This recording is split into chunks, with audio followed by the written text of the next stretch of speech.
అదే RTV app వార్తల్ని క్షణాల్లో చదివే అవకాశం ఉంటుంది. ఒక న్యూస్ పేపర్, ఒక టెలివిజన్ ఛానల్ మీ చేతుల్లో ఎప్పుడూ ఉంటాయి. ముఖ్యంగా అరవింద్ కేజ్రీవాల్ గారు ఈ దేశంలో ఒక మోడల్ పరిపాలన అందించడానికి ప్రయత్నం చేశారు ఒక 10 సంవత్సరాలు. ఎందుకు మరి బీజేపీ అరెస్ట్ చేసిందనే ఇంట్రడక్షన్ ఒక 5 నిమిషాలు మాత్రమే నేను ఆమ్ ఆద్మీ పార్టీగా మీకు చెప్పదలుచుకున్నాను.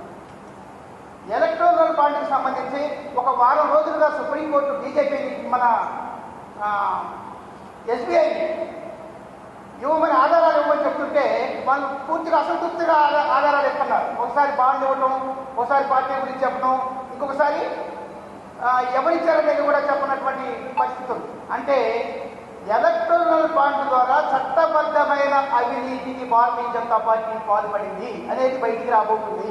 ఎస్బీఐ ఇచ్చినటువంటి వివరాల ద్వారా 6,600 కోట్ల రూపాయల 13,000 కోట్ల రూపాయల్లో 6,600 కోట్ల రూపాయలు బీజేపీకి ముట్టినాయి.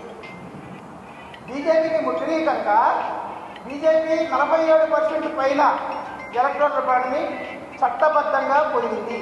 ఈ పొందింది ఇచ్చింది ఎవరు అంటే మనకి కుంభకోణం ఉంటుంది. మన ప్రాజెక్టుల్లో కుంభకోణాన్ని పట్టినటువంటి మెగా కంపెనీ నుంచి ఎక్కువగా అయిందని, అదేవిధంగా ఒక 10 మందుల కంపెనీలు నాసిరకం మందులు ఇస్తున్నాయని సిబిఐ ఈడీ దాడి చేసినటువంటి కంపెనీలు కొన్ని ఇచ్చినాయి. అదేవిధంగా మన రాష్ట్రంలో ఉన్న ఎడ్రో డ్రగ్స్, యశోద హాస్పిటల్స్ అనేటటువంటి వాళ్ళ మీద ఐటీ దాడులు జరిగిన తర్వాత తీసుకుపోయి బీజేపీకి డబ్బులు అప్పచెప్పారు. అంటే ఈడీ మనం అర్థం చేసుకోవాల్సింది ఏంటంటే ఈడీ కానీ సిబిఐ కానీ దేనికోసం పనిచేస్తున్నాయి అనేటటువంటి దానికి ఉదాహరణ చెప్తున్నాను నేను. ఎన్ని దాడులు చేసిన తర్వాత నేరుగా బాండ్లు తీసుకుపోయి బీజేపీకి అప్పచెప్పారు ఈ బడా పారిశ్రామికవేత్తలంతా. అంటే ఇప్పుడు అరవింద్ కేజ్రీవాల్ గారిని పార్లమెంట్ ఎన్నికల ముందు మోస్తామని బీజేపీ వాళ్ళు సంవత్సరం నుంచి ప్రకటనలు ఇచ్చుకుంటూ వస్తున్నారు. ఎందుకు? దానికి సంబంధం ఏంటి అంటే వాళ్ళ కుంభకోణాలు, వాళ్ళ అవినీతి బయటపడకుండా ఉండటానికి అరవింద్ కేజ్రీవాల్ వంటి అవినీతికి వ్యతిరేకంగా పుట్టినటువంటి ఒక వ్యవస్థని బదనాం చేయడం కోసం ఈ లిక్కర్ కుంభకోణంలో అనేటటువంటి దాంట్లో ఇరికించి ఇప్పుడు పార్లమెంట్ ఎన్నికలు ప్రకటన వచ్చిన తర్వాత అరెస్ట్ చేశారు అన్యాయంగా. ఇది అన్యాయం అని ఎందుకంటున్నానంటే 2015 నుంచి అరవింద్ కేజ్రీవాల్ మీద కక్ష పెట్టాడు మోడీ. ఆయన మొట్టమొదట మోడీ పోటీ చేసినప్పుడు వారణాసిలో ఆయన ప్రత్యర్థి 2వ స్థానంలో నిలిచాడు కేజ్రీవాల్. 2015లో రెండోసారి ఢిల్లీలో అధికారంలోకి వచ్చిన తర్వాత అంతకుముందు శీలాజీత్ సింగ్ గారికి కానీ సుష్మా స్వరాజ్ గారు కానీ ముఖ్యమంత్రిగా చేసినప్పుడు ఉన్న అధికారాలు కూడా కట్ చేసి పడేశాడు కేజ్రీవాల్ గారికి లేకుండా. దాంతో ఆయన సుప్రీంకోర్టును ఆశ్రయించాడు. సుప్రీంకోర్టులో మొన్న తీర్పు వచ్చింది 7 సంవత్సరాల తర్వాత. ఏంటంటే అందరిలాగా ప్రజలతో ఎన్నికైనటువంటి కేజ్రీవాల్కు అన్ని అధికారాలు ఉంటాయి, ఒక్క శాంతి భద్రతలు తప్ప అని అత్యంత ప్రతిష్టాత్మకంగా తీసుకొని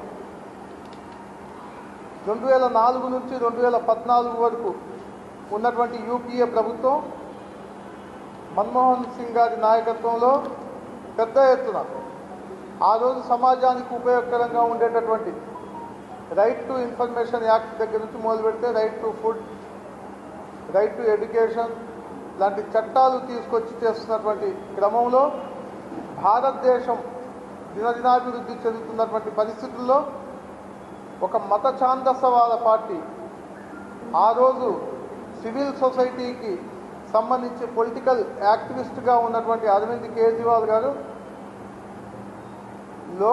లోకాయుక్త పేరుతో పెద్ద ఎత్తున వాళ్లతో మద్దతు పలికించుకొని ప్రభుత్వంలోకి వచ్చినటువంటి బీజేపీ పార్టీ ఈరోజు చేస్తున్నటువంటి కార్యకలాపాలు చూస్తున్నట్లయితే ఖచ్చితంగా ఈ దేశాన్ని హిందూ దేశంగా మార్చుదామనే ఆలోచనతోనే చేస్తున్నట్టుగా కనపడతా ఉంది. ఆ రోజు భారతదేశంలో ప్రజాస్వామ్యయుతంగా జరిగినటువంటి ఎన్నికల్లో గెలిచి అబద్ధపు హామీలతో ప్రతి కుటుంబానికి 15 లక్షల రూపాయలు అకౌంట్లో వేస్తాం, నల్లధనాన్ని వెలికితీస్తాం, ప్రతి సంవత్సరం 2 కోట్ల ఉద్యోగాలు ఇస్తాం అని చెప్పినటువంటి బీజేపీ పార్టీ ఏదైతే ఉందో నరేంద్ర మోడీ నాయకత్వంలో వచ్చిన తర్వాత ఈ దేశంలో 70 సంవత్సరాల నుంచి స్వాతంత్ర భారతదేశంలో సంపాదించి పెట్టుకున్నటువంటి ఆస్తులన్నిటినీ ఒక్కొక్కటిగా అమ్ముతూ ఖచ్చితంగా వాటిని ప్రశ్నించిన వారిపై ఈడీ, సిబిఐ, ఇన్కమ్ ట్యాక్స్ దాడులు చేస్తూ, అరెస్టులు చేస్తూ, వారిని భయభ్రాంతులకు గురి చేస్తూ జైలుకు పంపించేటటువంటి దాఖలాలు చూసినట్లయితే ఖచ్చితంగా ఈ దేశంలో ప్రజాస్వామ్యం బ్రతుకుందా అని చెప్పేసి ప్రశ్నిస్తూ ఉన్నాం.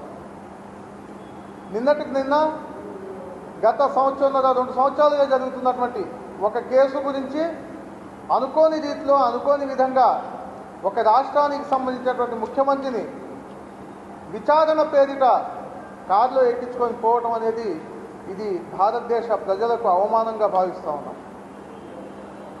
ఖచ్చితంగా ఇంకే ఇతర పార్టీలు కానీ, ఇతర నాయకులు కానీ, ప్రజల సమస్యల పట్ల మాట్లాడేటటువంటి వాళ్ళు కానీ, ప్రభుత్వాన్ని ప్రశ్నించేటట్టు ఉన్నటువంటి ప్రజల మీద కానీ ఈ ప్రభుత్వానికి నమ్మకం లేదు.